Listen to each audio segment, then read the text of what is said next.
All right, my man, state your name and let them know you on Real Talk with Nick. I'm Derek Perry, and I'm here at Real Talk with Nick. That's what's up, man. Nick fan. Nick fan. All right, sure. man. Long time, man. Now, we all know the Knicks is out. Off season for us. We fishing. Yes. Who gets the blame for that? Who gets the blame for that? You had to point some fingers, man. I'm going to point fingers at management somewhat, because I thought they were on a trajectory to try to get a superstar. We have to understand that Randle cannot be our best player, right? And I think that transition is happening somewhat with him and Barrett, because towards the latter part of the season, Barrett was averaging more than him.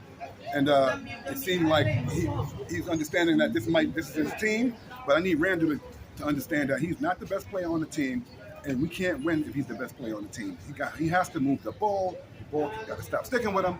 We got to see what's up with D Rose. We got some things. So are you saying that Julius Randle is a ball hogger? For sure. I like his game, but it seems like when he's not there, we actually play a little better. The tempo is better, the ball flow, the ball movement is better, and I think if you ask players man to man, do you like it better when he's not ball sticking? I think that they would agree that we like with his ball movement. And I mean, the NBA is not one person dominating the ball anymore. Them days is over. Okay, so although Randle has some talent, but the Hawks exposed him 2 years ago. Let them know that you're not who you think you are. Now, I'm glad you brought up the Hawks, right? Yes. Because that season, the Knicks had the Hawks number. Yes. We was beating them in the regular season. So I ain't understand, like, when it came to the postseason, what made the big difference, man? Do what you was doing the whole regular season and then just amp it up. I agree, but what happens in the playoffs, first of all, it's a whole nother level of basketball. And Draymond said it clearly when he said some guys aren't built for the playoffs. They're regular season players, and I agree totally. All right? So I'm not saying the individual players in the Knicks aren't built for the playoffs, but there's another level of basketball, right? Also, in the playoffs, you're playing against one team. They're game planning against you every day, right? So you have to have a plan A, a plan B, a plan C, a plan D. They're going to take away your A, possibly your B. You got to have options, and that's where Randle that's where he needs to develop his game. Move the ball. I mean, I don't know if it's a trust thing. I think he feels like he has something to prove. I don't know, man. Somebody said that after he got the max contract, 117 mil for 4 years, he lax. He got lazy. Could be. I don't like his attitude towards the Knicks fans. I don't like his attitude towards people like criticizing him, because at the end of the day, right, people are getting paid to talk about basketball, right? And if I see something, I'm going to say it, right? You can't be happy when I say something good and be unhappy or mad at me when I say something bad. And I'm only reporting what I'm seeing, right? Right. So these young guys, they gotta grow up, they gotta man up, because at the end of the day, you wouldn't have a $80, $100 million contract if it wasn't for the media reporting what they see. Right. You're absolutely right. So you got to take the good with the bad. And it's not criticism per se. You have to be able to handle the ups and downs. Now, I played ball my whole life. I can take constructive criticism. Sometimes the thing I think with these guys is it hurts because it's true.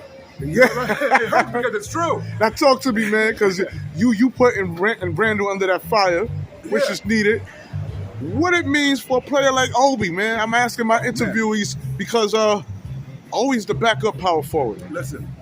And someone's talking trade Randle and let Obi start. I love what I've seen from Obi the latter part of the season. And what the Knicks need to do, unlike what they used to do, they never really focused, they never developed their talent, man. You can look back to Trevor Ariza, all these guys. What's the David Lee? All these guys who the Knicks drafted, right? And they wind up being better somewhere else because we didn't develop them into the players that they became, right? And I thought that this regime would do a better job at that. So I'm not writing them off. They're kind of relatively new, but I want to see Obi develop. Obi has some game, and in this NBA right here. Was you impressed with them last? Listen, towards the end of the season, yes, we had like 35 points. I was impressed. But then with a that. career high 42. Listen, I was watching that. I was impressed. I actually was catching some of them. I was getting some dubs on FanDuel with that as well. But listen, I want to see Obi develop. You know, and if we have to move Randle, I'm okay with that. I'm fine with that. We just got to get some guys back. We need some shooters, and we need some young guys who can do more than one thing. Okay, now when you talk about we need some shooters, right? Yeah. Would you classify R.J. Barrett as a shooter? No, I classify Barrett as a. I think he's developed his 3-point shot, to make his game to expand his game. However, he needs to continue that. Okay, the 3-point shot. I'm not looking. I don't think his stroke is a pure stroke, right? But I think he's a scorer. Right? He's a scorer. He's a scorer who can shoot. He's not a shooter. So that expanding his 3 is only making him multi-dimensional. Okay, I'm gonna name another player. You think Alex Burke was a shooter? Alex Burke, I think he's more of a shooter. Yes, I think he's more of a shooter. He's not a spot-up shooter per se. He's not a guy. He's not a guy that a JJ Redick type of guy that you're just gonna go over a pin down or something like that. But he can hit the shot. And I like Alex Burke. To be honest with you, I like him. I want him on our team. Okay. I like him on our team. Now I got a question for you, man. Knicks is in need of a point guard. Yes, for sure. Who would you package up on the Knicks to get a point guard of your idea? Well, that's hard to say because we don't have a lot of assets, right? So that's going to be difficult because if you ask me, if I'm a GM on another team, and I'm looking at the Knicks roster, I'm going to tell you who I would say I would want. Possibly, I would take Barrett. Okay, to an extent, I would take an Obi Toppin from Randle. And this is for our starting 5?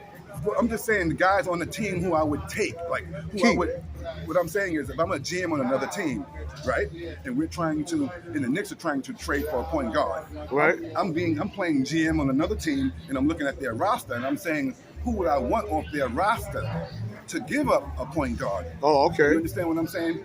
So, again, back to what I'm saying, we'd be giving up the young talent that we have, R.J. Barrett, possibly Obi Toppin. I mean, if somebody said I want Randle for a young point guard, we could, and the money could work itself out. Obviously, would have to be some other players, maybe another team involved. Then I would go that route. But you got to get some value from Randle. But at this point right now, I'm ready to shake things up. You ready to shake things up? Absolutely. And that goes far for the coaching too. And Tom Thibodeau, are you pleased with his coaching skills? Do you feel he relies too much on the vets? I think Tibbs has come a long way. The old Tibbs, the Chicago Tibbs, of burning your players out, running your players. I think he's changed with the time somewhat in terms of relying solely on the veterans and not really giving the rookies a whole lot of play. And I think we started to see that with Obi Toppin. So right. Let's see. I'm willing to give I'm willing to give Tibbs another shot. But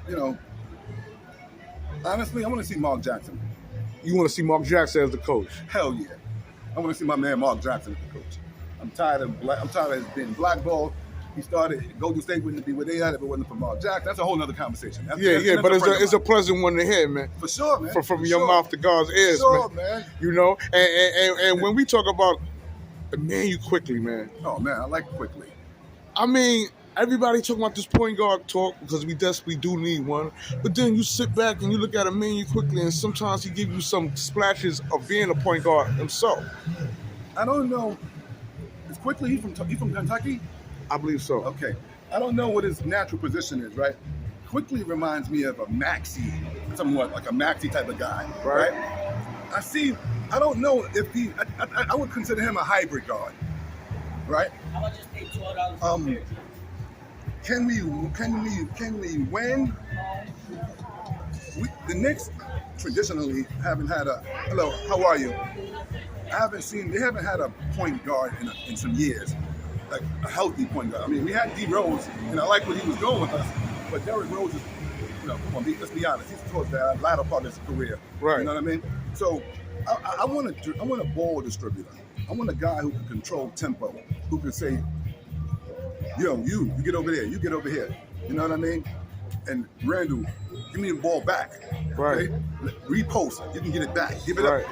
Go repost. Get it back. And you don't think Immanuel Quickley's that guy? I don't think Immanuel Quickley has that cachet. I don't think he has that yet. But you feel optimistic that he can develop that? I feel like he can, but I don't know Quickley as a like I don't see him.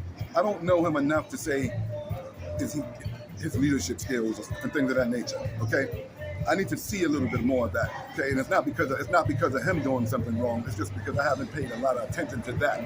So I like Quickley. I have high hopes for Quickley. I see him in our future. You see him in our future? For sure. Staying in the position he's at as a two guard? Well, like I said, I could see him backing up Barrett at the 2. Right. I could see him backing up the point at the 1. You know what I mean? And you got guys in the NBA right now that can do that, right? You got Poole, right? Look at Poole, right? Poole can back up Clay, he can back up Steph. And I'm just saying, for example, like the NBA now is becoming positionless, right? Right. We got to have guys that can do more than one thing. We got the traditional point guards, but we don't have very few point guards, right? So at the end of the day, we need a guy who can get his offense if need, but we need a guy that can run a team, right?